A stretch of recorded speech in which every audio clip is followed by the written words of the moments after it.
George Orwell's Animal Farm, first published in 1945, is one of the most influential political allegories in modern literature. The novel tells the story of a group of farm animals who overthrow their human owner in the hope of creating a society based on equality and justice. As the pigs gradually seize control of the farm, however, the ideals of the revolution are corrupted, revealing how power can transform even the noblest aspirations into tyranny.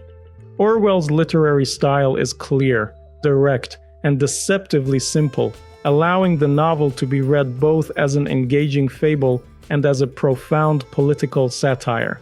Through symbolism, irony, and allegory, he critiques the rise of totalitarianism, particularly the events surrounding the Russian Revolution and the Soviet Union under Joseph Stalin, while exploring universal patterns of political power and human behavior. The novel explores themes of power and corruption, propaganda, inequality, manipulation, betrayal, class, censorship, and the dangers of blind obedience. Although rooted in a specific historical context, Animal Farm continues to resonate because its warning about the abuse of authority and the erosion of truth remains relevant in every generation. The story starts with the animals of Manor Farm gathering secretly in the barn after Mr. Jones, their drunken owner, goes to bed. They come to hear Old Major, a respected old boar who believes he is near death and wants to pass on what he has learned. He tells the animals that their lives are miserable because humans exploit them. The farm could provide plenty for everyone, but people take the animals' labor, milk, eggs, and young, then discard them when they are no longer useful. Old Major gives the animals a vision of a different future, one where animals live freely and no longer serve humans. He teaches them that human beings are the enemy and that animals must stand together as comrades. He warns them not to copy human habits after winning freedom. No beds, clothes, alcohol, money, trade, or tyranny over one another. Then he teaches them the song Beasts of England, and the animals sing it with excitement until Mr. Jones fires a gun into the barn, ending the meeting. Old Major dies a few days later, but his ideas remain. The pigs, who are the most intelligent animals, begin turning his message into a system called animalism. Snowball and Napoleon become the main leaders, while Squealer uses his persuasive speech to explain things to the others. Some animals struggle to understand the ideas, especially Molly, a horse, who worries about sugar and ribbons. Moses the Raven also spreads stories about Sugar Candy Mountain, a paradise after death, which the pigs try to dismiss. The rebellion happens sooner than expected. Mr. Jones neglects the animals and forgets to feed them, and hunger pushes them past fear. They break into the store shed, fight back when the men whip them, and drive the humans off the farm. Suddenly the animals are free. They destroy the tools of their old oppression, rename the property Animal Farm, and paint 7 commandments on the barn wall to guide their new society. At first, the farm seems full of hope. The animals work hard and produce a better harvest than ever before. Boxer, the huge cart horse, becomes the model worker, living by the motto that he will simply work harder.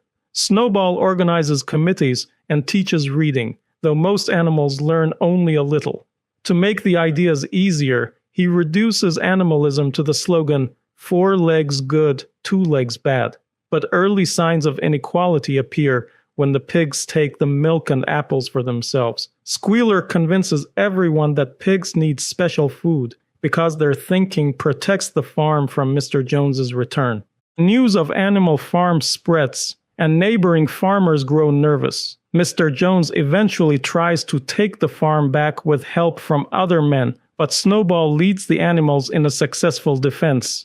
Boxer and Snowball fight bravely, and the animals call the victory the Battle of the Cowshed. They create medals and rituals around the event, strengthening their belief that the rebellion has created something heroic and lasting.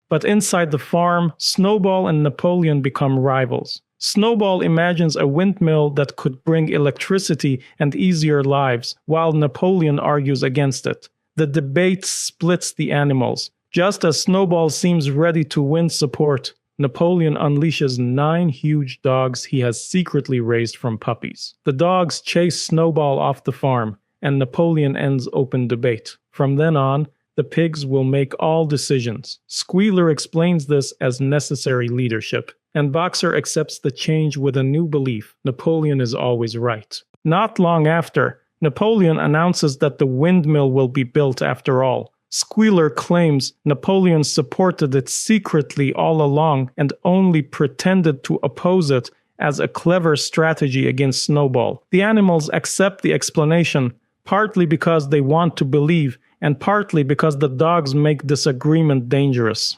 This moment shows how the revolution begins turning into dictatorship. Truth no longer depends on memory or facts, but on what the leadership says today.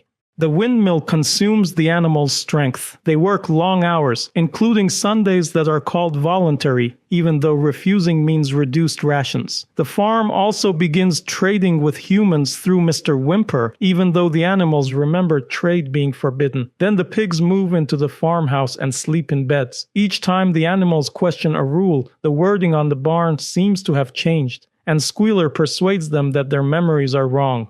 When a storm destroys the unfinished windmill, Napoleon blames Snowball. From that point on, Snowball becomes the explanation for every problem. Failed crops, broken tools, and bad luck are all turned into proof of his sabotage. The animals are hungry and cold, but propaganda keeps telling them they are better off than under Jones. Napoleon sells the hens' eggs for supplies, and when the hens rebel, he starves them into submission. Several die before the rest surrender.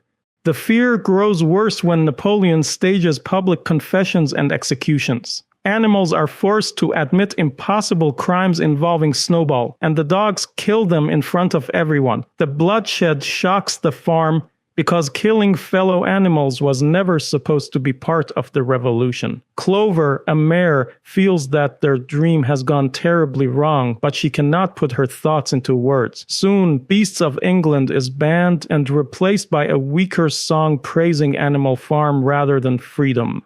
The commandments keep changing to fit whatever the pigs have already done. After the executions, the rule against killing becomes a rule against killing without cause. Later, after the pigs get drunk on whiskey, the rule against alcohol becomes a rule against drinking too much. Each change trains the animals to distrust their own memories. Meanwhile, Napoleon becomes more like a ruler every day, surrounded by titles, praise, ceremonies, and fear. Animal Farm's dealings with humans end in disaster when Napoleon sells timber to Mr. Frederick and receives counterfeit money. Frederick then attacks the farm and blows up the windmill. The animals fight back and drive the men away, but several animals die, and Boxer is badly injured. The pigs turn the costly battle into another patriotic victory, and the animals cling to the idea that their suffering still has meaning.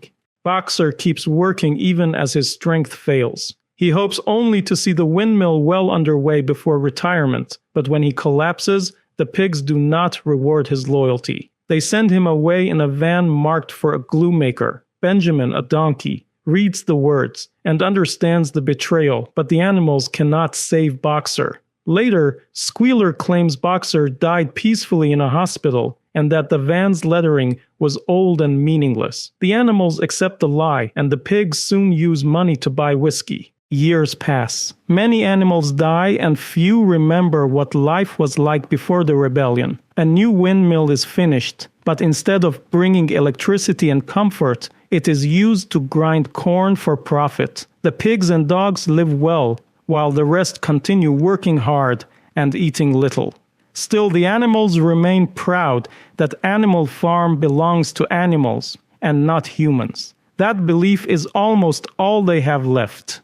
Then the final transformation becomes impossible to ignore. The pigs begin walking on 2 legs, and the sheep are taught to chant that 2 legs are better. Napoleon appears upright, carrying a whip. When Clover asks Benjamin to read the barn wall, the 7 commandments are gone, except for one twisted statement.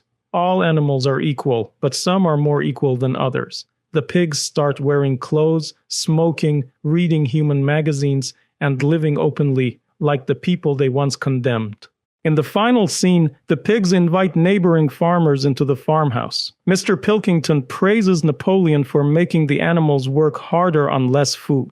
And Napoleon announces that the old revolutionary customs are abolished. The animals will no longer call one another comrade, honor old major, or use the flag with the hoof and horn. Even the name Animal Farm is changed back to Manor Farm. As the pigs and humans drink, toast, and play cards, the animals watch through the window. A quarrel breaks out because Napoleon and Pilkington both play the same card and accuse each other of cheating.